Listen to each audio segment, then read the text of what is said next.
नमस्ते एंड जय Hind. One nation one election, इस बात की चर्चा तमाम राजनीतिक पार्टियों ने कर रखी है, पर क्या कोई इस बात को लेकर सीरियस भी है? क्या कोई चाहता है कि वन नेशन वन इलेक्शन हो जाए? क्योंकि मोदी जी ने अपनी एक विधानसभा की भाषण में कहा था कि उनको चाहिए कि वन नेशन वन इलेक्शन हो जाए, जिससे सरकार के ऊपर में जो खर्च का प्रेशर बनता है, जो कि हमारे देश के इकोनॉमी को कमज़ोर करता है, वो किस तरीके से उसको मैनेज कर सके।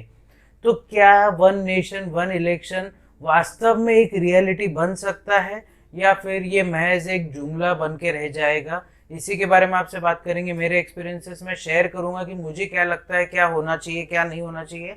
आप बने रहिए, देखते रहिए एक्सपोजिंग स्टार विद शांतनु।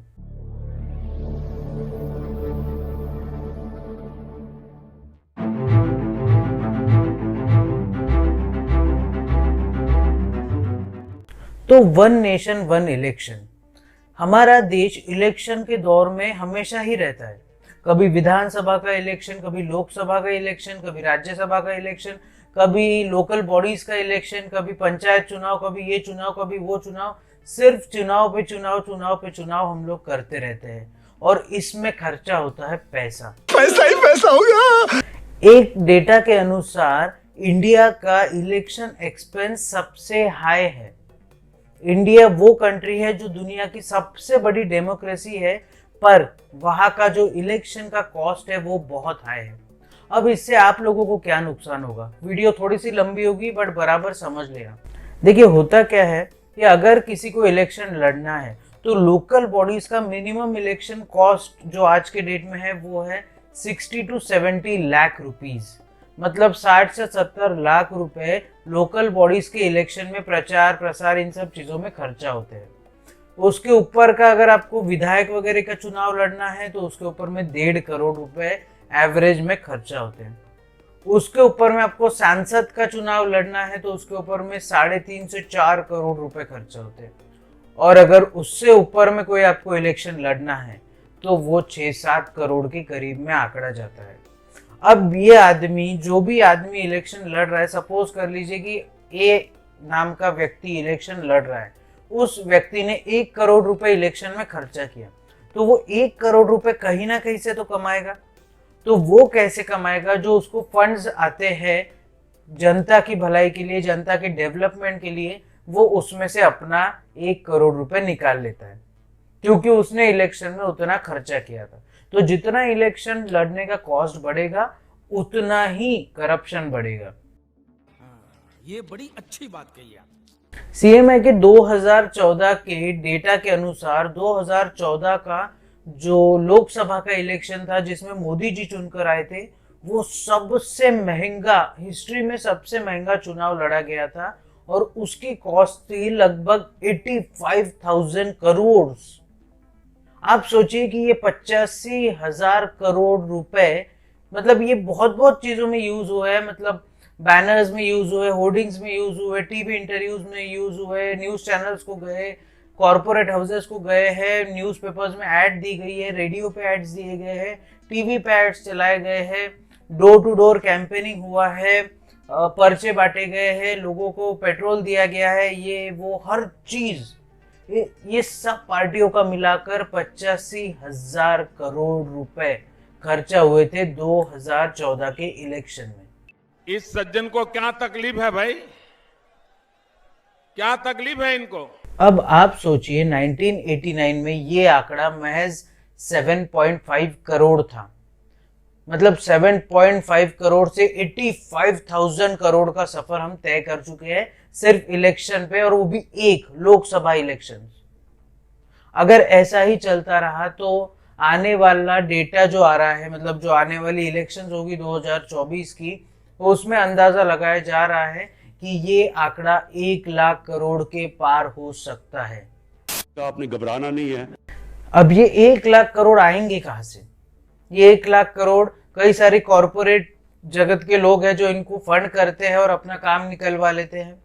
दूसरा पॉइंट ये है कि ये लोग कहीं ना कहीं से विदेशों से फंड जमा करेंगे, और विदेशों से जो लोग फंड्स देंगे, फिर वो चाहेंगे कि जो इलेक्शन जीत के आए वो उनकी मदद करे। इस तरीके से ये चेन एक तरीके से बन गया हुआ है। वन नेशन वन इलेक्शन का जरिया ही एक है जिससे हम लोग इसको थोड़े हद तक कंट्रोल कर सकते हैं, पर बढ़ा नहीं सकते।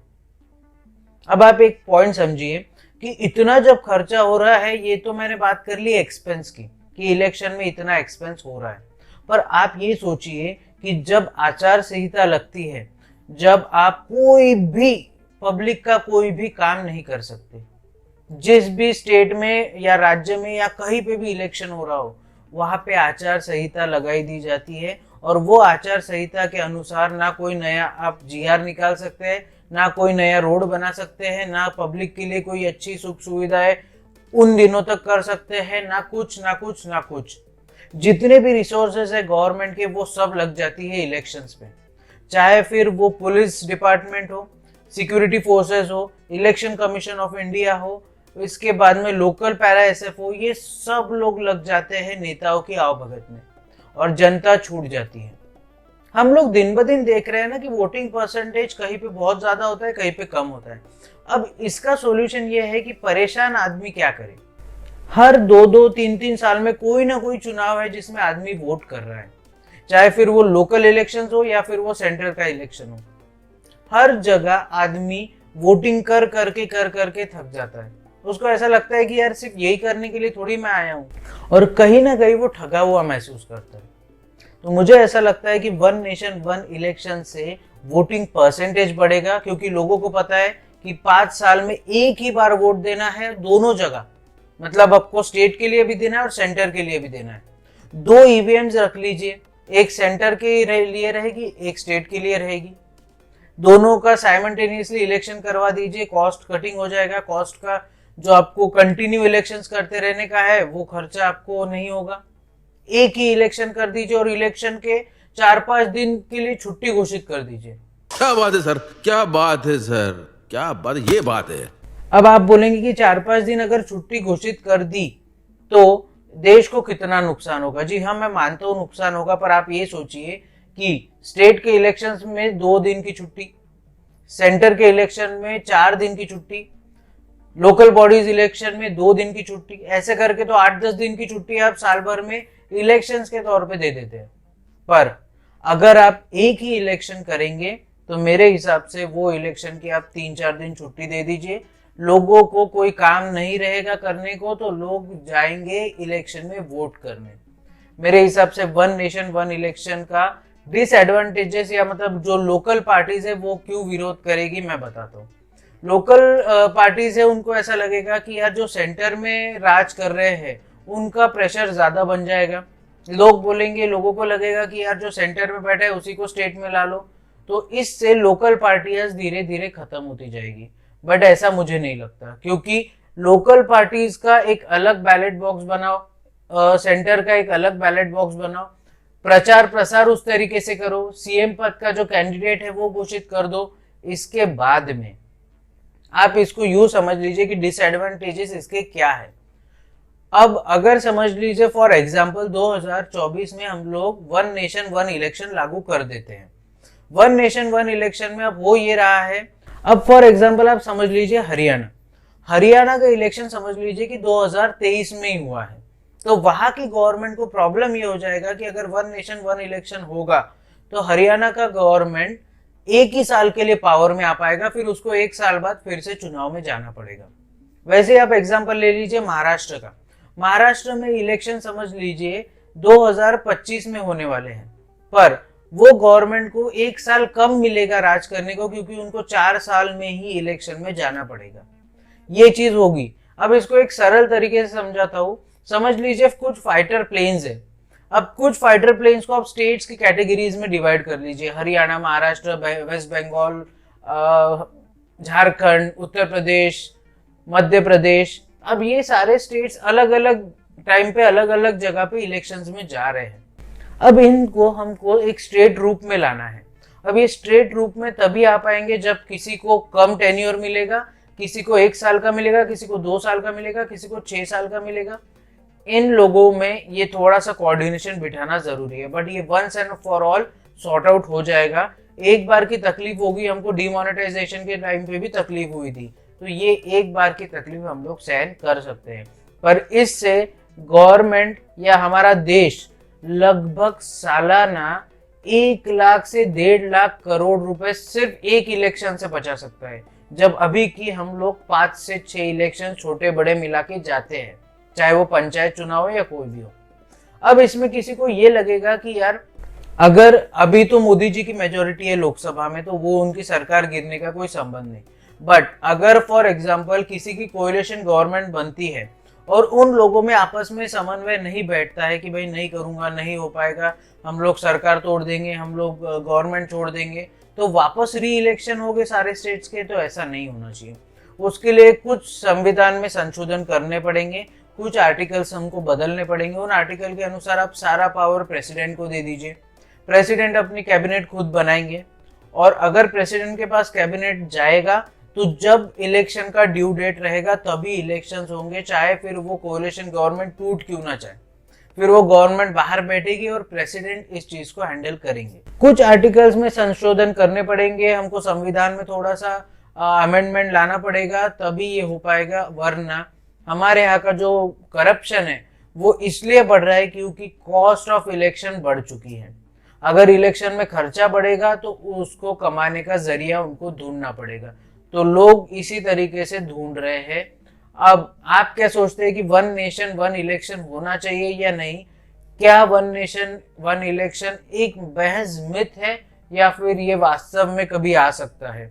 क्योंकि 1 नेशन 1 इलेक्शन से बहुत सी चीजें मैंने आपको गिना दी, बट एक मेजर चीज आपको बता दिया कि इकोनॉमी इफेक्ट कैसे होती है।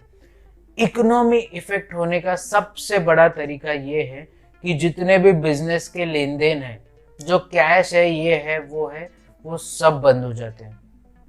कहीं पे भी फंड ट्रांसफर हो नहीं सकता क्योंकि आचार संहिता लगा हुआ है।